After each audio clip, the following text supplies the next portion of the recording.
Well, here we are again. It's Tim. George is over scratching himself somewhere. Just the casa. Doing some adulting here. Having a late breakfast. No matter what they say, breakfast is not the most important meal of the day. Eat when you're fucking hungry. Don't listen to all the bullshit you hear on TV and the internet and all that crap about that shit. I'm 52 and I still look like this, and I've been through fucking shit, and more shit. And I still look younger than my age. And I still feel younger than my age. So, I don't eat as much bullshit as I used to. But, anyway, hi George. Here's George. Gotta give Daddy a hug. Oh, you guys haven't met Miss Kitty yet either. There's Miss Kitty. Hi, Miss Kitty. Say hi. There you go. She's a rescue too. She was actually born under my kitchen floor. But let's get into it. So when I left off, I was getting removed from Sanford, and I had to leave everything. I had to leave Bill, Sherry, my bike. They had gotten me a Shetland pony named Star. I had to leave him behind. He was like the love of my life. And the other two ponies that we had, and all the ducks and the chicken, all the animals and everything else. And my happiness, I was truly fucking happy there. And I went back when I was 19. After I got out of high school, I saw Bill and Sherry, and they had a daughter, which I was ecstatic about, because they'd always wanted a kid. They never had another foster kid after me. Then Bill had told me that they had wanted to adopt me and everything, and because DHS fucked some shit up and there was some threats made, and Bill was kind of like me. He said, you know what, fuck you, fuck your threats. We're giving up our foster license. We're not going to foster any more children if we can't have Timmy. And that was it. And I never knew that until I was 19. But, okay, so let's fast forward. I get moved to Wells, Maine. The Seagull Motoring on Route 1 in Wells, owned by the Bodwins. They're pretty decent people. Hank was French Canadian. They had a daughter named Debbie. She was close to my age. I was nine and a half, somewhere around there. And these people were loaded. I mean, they didn't want for shit. They ran a very, very successful hotel in Wells, Maine, right on the Rachel Carson Preserve with the Wells Marsh, and behind it they had sailboat moored in Kennebunkport. I mean, knew the Bush family. That's how I met them and everything. That's how I met the Bushes. I used to wave to George Bush Sr. going by on his cigarette boat Fidelity every now and then. But I was there for about another 6 months. I don't believe I was with any other try it before you buy it families back then. They were pretty strict. I mean, I got paddled here and there because I was a little shit. Come to find out, I wasn't just a little fucking asshole. There were reasons for that hadn't been diagnosed. Because I had gone throughout my adventures in being a ward of the state and as a foster kid and everything. I ended up. I just lost my thought.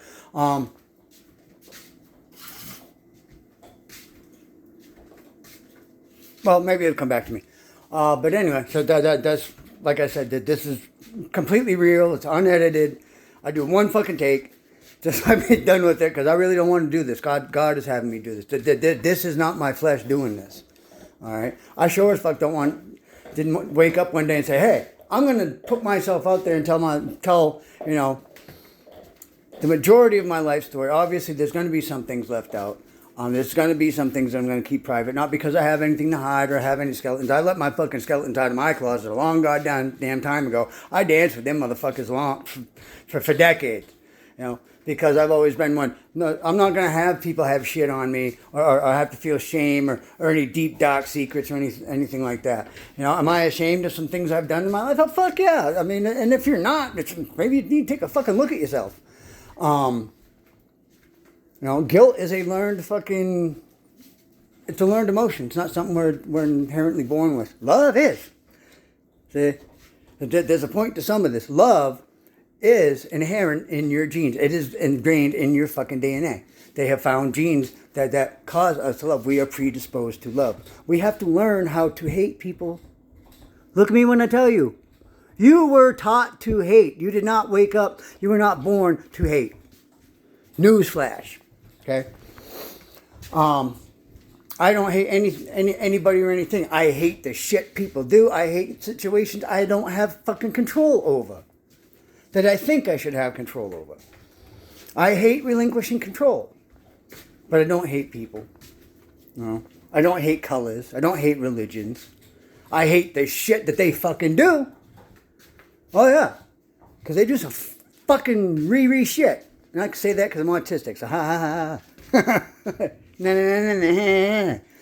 But yes, I'm into South Park. I'm a big geek myself. I mean, you see Rick and Morty. I fucking say we got fucking Star Wars shit and everything else. You know. Hell, I even got a music box that plays the goddamn Star Wars theme. So how you like me now?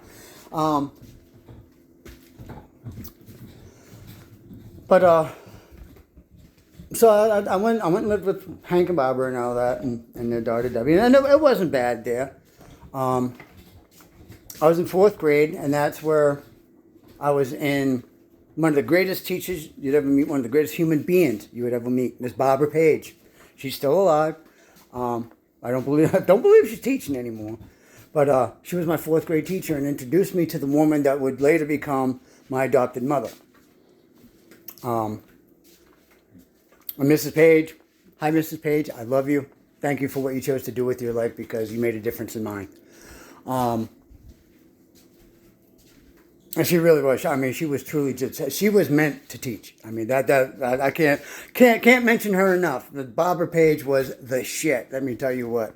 You missed out not having Barbara Page for a teacher. Let me tell you that. That's the kind of human being that she is. I do have to mention that during this, while I was there, Hank had this girl, Julie, come down from Quebec, because he was originally French Canadian, and was teaching her English. And this was the second time that I had seen the capacity for love that I possessed, even at almost 10 years old. I was just under 10. Might have been 10 by the time Julie got there. Because I had my 10th birthday there. They took me to Chuck E. Cheese, and I had a bunch of friends from my 5th grade class and all that, because I was in 5th grade there. And I made a lot of friends and everything. And it was great. I mean, I was actually happy there. Going to Wells Elementary School and stuff was one of the highlights of my life. And thank you to everybody.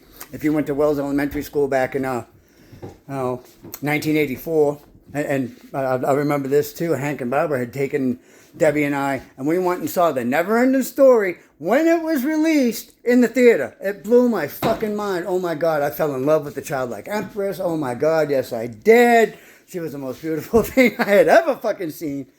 Oh yeah, I had it hard for her. But then enter the Julie. Oh my God, this woman was so beautiful. I still think about Julie even to this day, obviously. She was 18 years old. I was 10. I fell completely head over heels in love with her.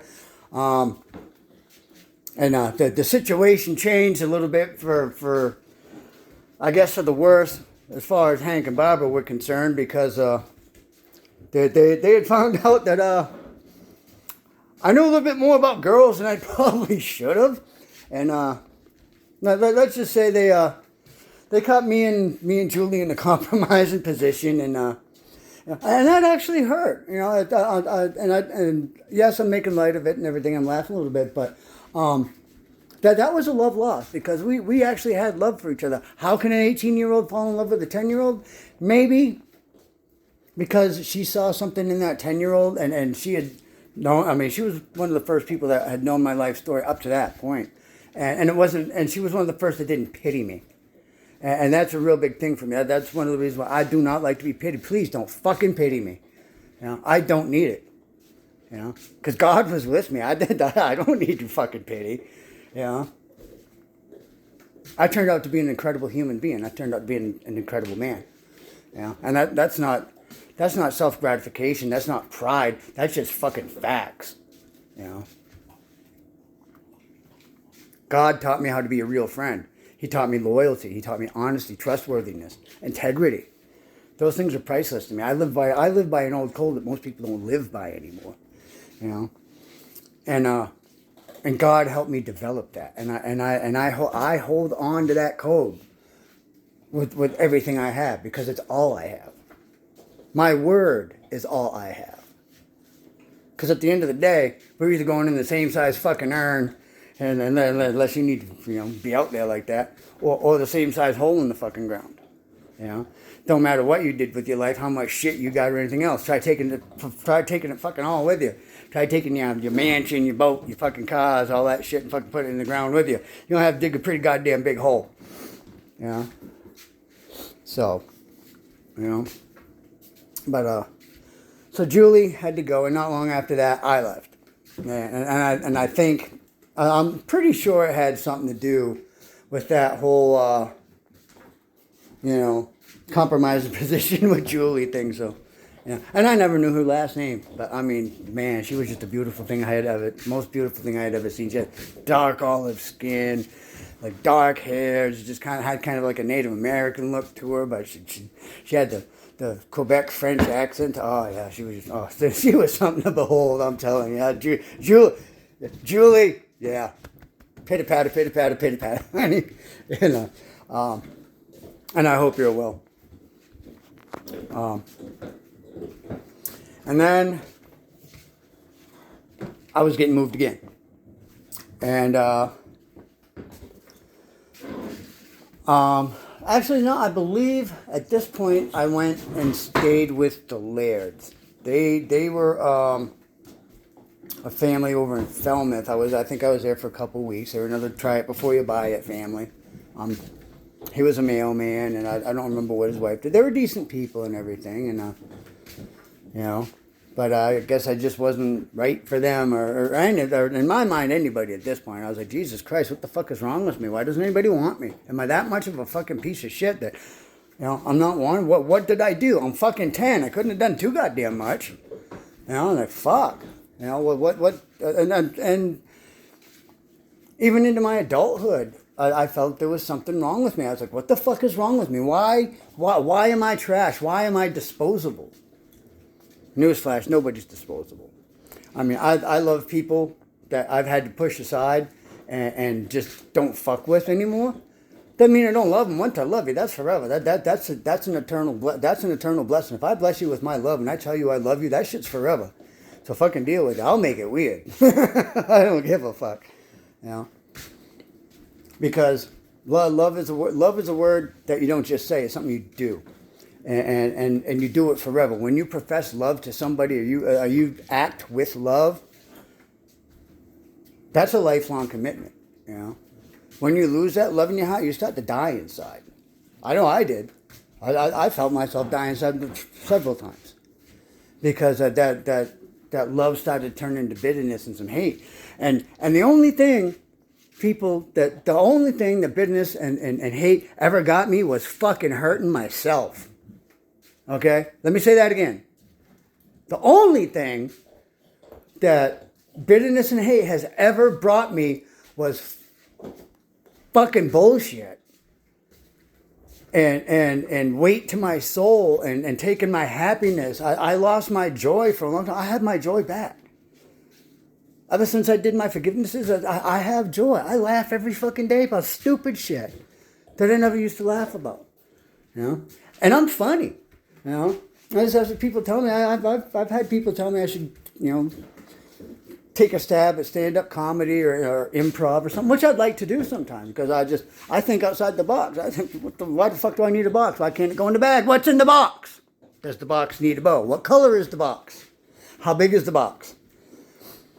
How heavy is it? Am I going to need a forklift to move this fucking thing? Going to think about a situation, think that situation all the fucking way through. That's how an analytical genius mind works. But so I got this really deep-seated, resentment and stuff that started to pull up, especially when I got pulled out of that school, because I really loved going to Wells School. And for one of the first times in my life, I had a slew of friends, and they loved me because I was me, not out of pity, And I had to leave, but I was used to that. I mean, throughout the beginning chapters of my story, You know, obviously I can't put everything in. I mean, I've been alive for almost 52 years. I've done a lot of fucking living. Let me tell you, in case you haven't noticed. If you watched any of my videos, I'd pack a lot into a fucking year. Let me tell you what. And there was a lot in a year packed into me. You know, I did, and I was forced into so many situations I didn't have control of, and I just had to roll with it. You know, why am I so fucking resilient? I didn't have a choice. I mean, when you don't have a choice to be resilient, you get pretty fucking resilient pretty goddamn quick. Or it gets you. And when it gets you, trust me, you don't want to go there, because it's been there, done that. And it's fucking scary, and it's lonely, and it's fucking dark, and the only one that ever saw me through that shit was Jesus Christ himself. Because it sure as fuck was not me. But, you know, this deep-seated resentment came up, and I think it showed up in my behavior and stuff. Let's go back a little bit, too. This is when I had met my mother, Anna. She had taught there for many, many years. She, come to find out after the fact, she had grown up in St. Joseph's Convent. She was a nun for, God, at least the first quarter of her year. She won a golden apple. And I don't know how it even transpired, but Mrs. Page had introduced me to my mother, who I will from here on out refer to as my mother, my adopted mother, because my biological mother, she wasn't around then. I mean, I lost contact with my biological family for over 12 years. The last time I saw my biological mother was just before Christmas, when I was 9, when I went to stay with the Swayzes. That was the last time I would see my mother or a member of my biological family for almost 13 years. And that's another whole series of stories anyway, trying to find them and them trying to find, yeah, it was a fucking nightmare. I'm a pretty goddamn good detective though. Don't make me have to find you. I'm real good at finding people and information. People thought I should probably be a detective or some shit, because, you know, I just had to do my mother's my mother's POA job to get, you know, some, a couple certain certificates and some information and everything concerning that, and that right now is still being kept private. So don't press, because it ain't gonna work. I share what I feel like sharing, and I don't share what I don't feel like sharing, and I will not be pressed to share anything I don't feel like sharing. So if you don't like it, tough fucking shit, get over it. But anyway, I remember she'd come into class one day for some reason, and I guess Mrs. Page had told her she needed to meet me or something. I guess there must have been something special about me, or I was so fucked up that she had to check this out. Yeah, I don't know. But I ended up going and visiting my mother and her husband and everything at their house. They lived in North Berwick. My father was an electrical engineer. He worked at the shipyard. And he designed electrical systems for nuclear submarines and had a couple of U.S. patents and everything else. He was a pretty bright dude, you know. And he'd done pretty fucking. They had done really all right for themselves, you know. Really all right, you know. Even back then, they were doing really, I mean, upper middle class kind of all right. And that's not to brag or anything, but they worked hard and they did what they did. I mean, and yes, you know, if anybody wants to give me flack for friggin' being proud of my father and his accomplishments and everything, even though he molested me, guess what? That's what fucking forgiveness is, people. When you forgive somebody, you don't take the fucking shit back. You appreciate the good shit. You leave the bad shit behind and let the fucking good shit, you know, still be the good shit. The motherfucker had good qualities. Does he deserve to have fucking gone through a wood chipper and had his face smashed in with a fucking, with a hammer? Yes. Yes. But not by me. You know, not going to have power over me, you know. No longer has power over me, you know. When I forgave him forever.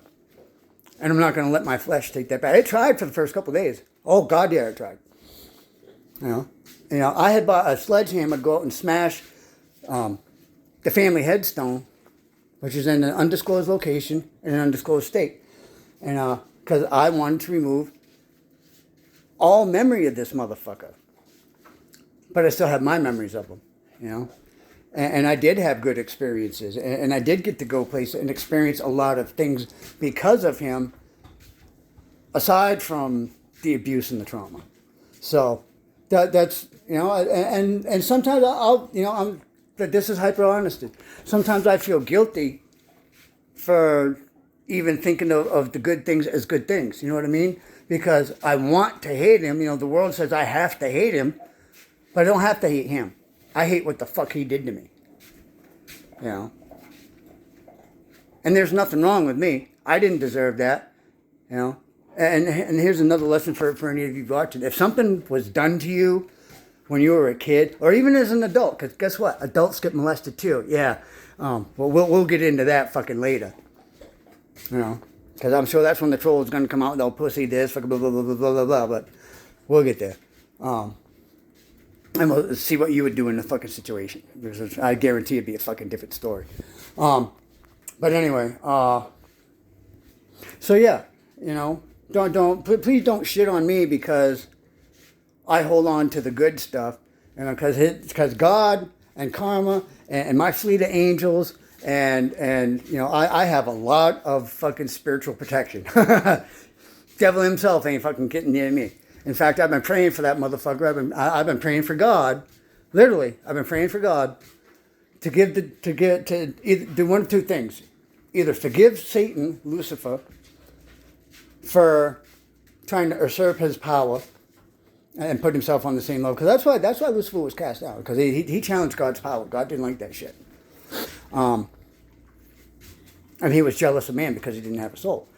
And I've also been praying for God to possibly give Lucifer a soul so he can see what the fuck it's like. Because wouldn't it be something if he decided, and the other part of the prayer is, you know, to give Lucifer a choice of whether he wants to continue to be fucking evil or he wants to be good. Because he would win a lot more souls if he was good. There'd be less headaches in his fucking domain if he was good. He wouldn't have to worry about fucking sending demons for this good person, that good person to try to take them out. Because I'll guarantee that motherfucker's a busy son of a bitch and he'd probably like a break. Imagine if the devil became good.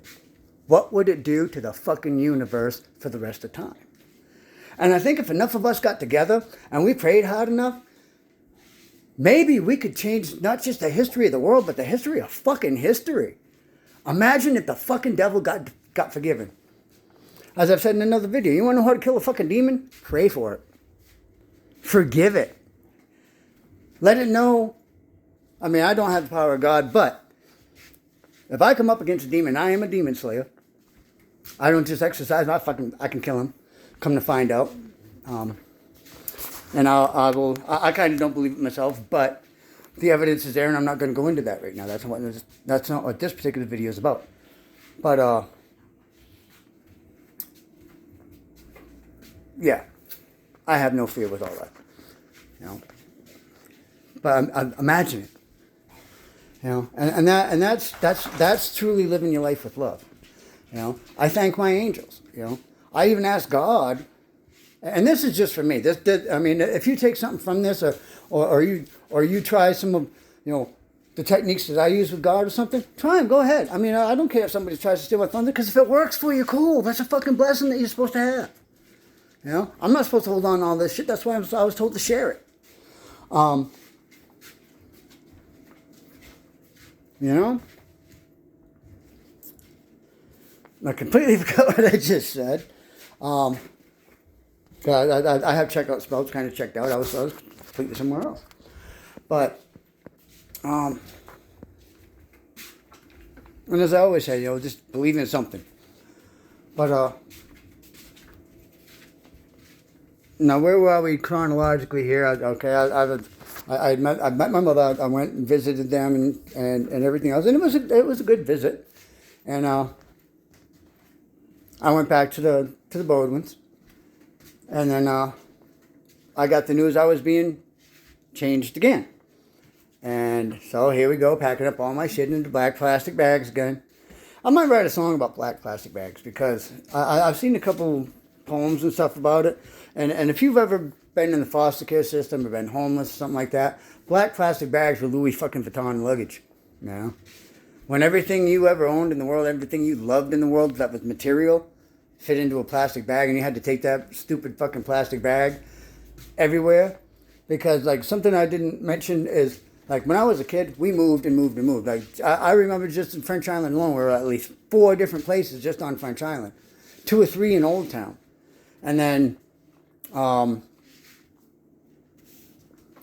we moved to Bradley. And I forgot to mention, because I was racking my brain trying to think of any other traumatic shit that may have happened when I was 5. And I remembered Christmas of that year, my mother had gone out and busted her ass and gave me a fucking Christmas that like you dream about. We were living in Bradley, Maine, on the first floor of a 2-story building. Incidentally, my Uncle Teddy had been visited by officers from a few different friggin' towns to bring his ass in. I remember him rolling across the friggin', because it was like a covered porch and everything. He's rolling across the porch. I'm standing in the window. They're shooting at the motherfucker. Oh, yeah. When I say that my childhood was fucking very interesting lifestyle and some of the circles my mother rolled in, you bet your sweet fucking ass. They're definitely not fucking boring, that's for sure. And I remember one night, and honestly, my mother had gone out of her way to give me a fucking incredible Christmas. And I think some of it might have been out of guilt, because I believe, well, no, I think this was before I got, so scratch that. I don't think it was out of guilt. It was just my mother being my mother. Because I don't think I had been molested by then, because it was warm out and sunny, and I think I got molested somewhere right around my 6th birthday, because I was almost 6, because my birthday's in early June. School doesn't get out till about almost halfway through June back in those days. But,